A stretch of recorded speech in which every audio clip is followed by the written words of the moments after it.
میرے بھائی جناب محمد رسول اللہ صلی اللہ علیہ وسلم کا احسان دنیا میں بھی ہے اور آخرت میں بھی ہے، تو اپنے محسن سے محبت کرنا واجب ہے کہ نہیں؟ تو آپ اللہ کے رسول صلی اللہ علیہ وسلم سے محبت کریں گے انشاءاللہ۔ اچھا، محبت کا تقاضا کیا ہے؟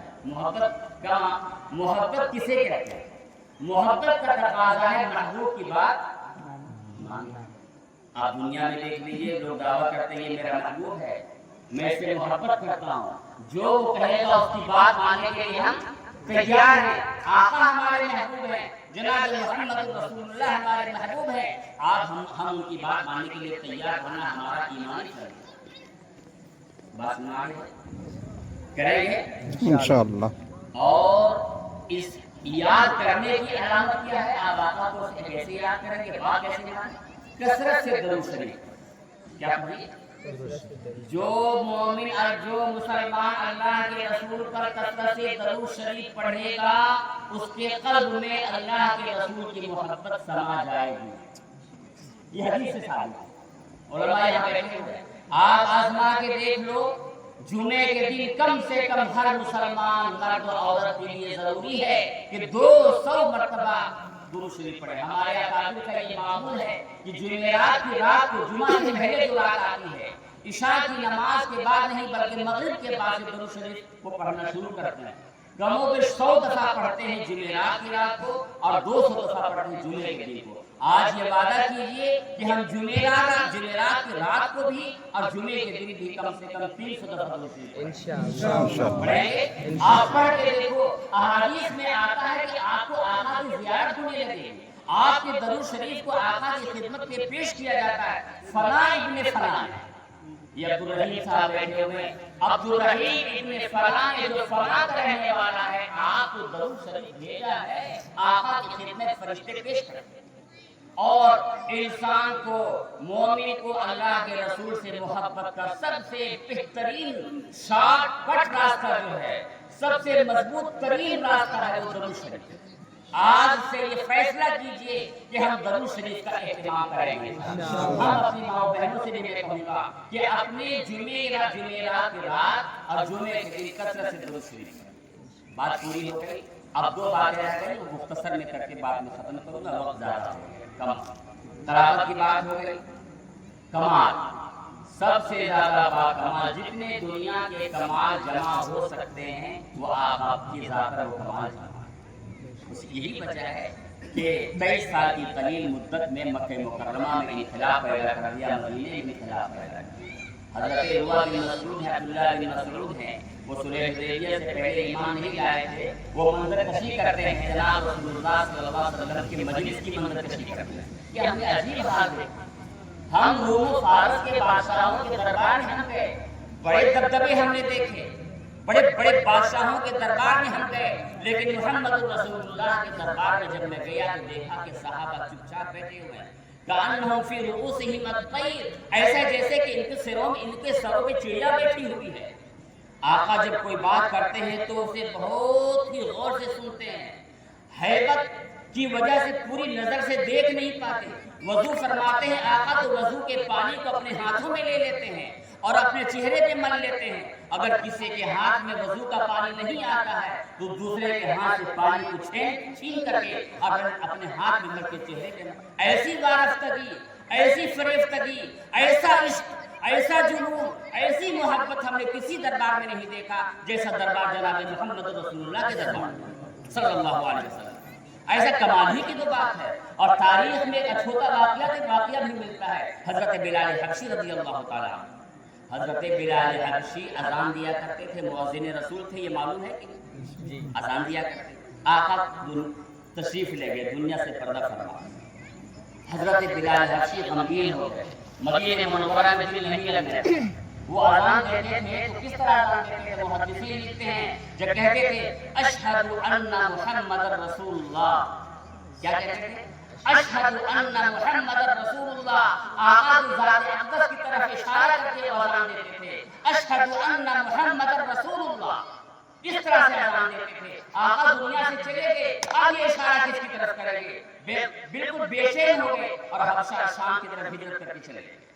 کچھ دنوں کے بعد آقا خان میں تشریف لائے، اور خواب میں آنے کے بعد کہتے ہیں بلال یہ کیسی بے رخی ہے کہ مدینہ منورہ چھوڑ کر تم چلے آئے؟ بلال یہ کیسی بے رخی ہے کہ مدینہ چھوڑ کے تم شام چلے آئے ہو؟ حضرت بلال کی آنکھ جب کھلتی ہے تو بے چین ہو جاتے ہیں اور سیدھا مدینہ منورہ آتے ہیں، اور مدینہ منورہ جب آنے کی خبر ملتی ہے تو مورخین نے، سیرت نگاروں نے، تاریخ نگاروں نے یہ لکھا ہے کہ مدینہ منورہ میں ایسا منظر کبھی نہیں دیکھا تھا جیسا منظر حضرت بلال کی آمد کے وقت ہوا۔ عورتیں چھتوں پہ چڑھ گئی اور چھتوں پہ چڑھ کر کے دیکھے حضرت بلال کی اذان سننے کے لیے جمع ہو گئی کہ حضرت بلال آئے، حضرت بلال کی اذان سنیں۔ چنانچہ حضرت بلال آتے ہیں، کبھی روضہ اقدس پہ جاتے ہیں اور کبھی حضرت حسنین کے پاس آتے ہیں۔ بے خود تھے، سب لوگ درخواست کرتے ہیں کہ آپ اذان دے دیں، حضرت بلال تیار نہیں۔ جب تیار نہیں ہوئے تو حضرت حسنین نے آ کر کے کہا کہ آپ اذان دیں۔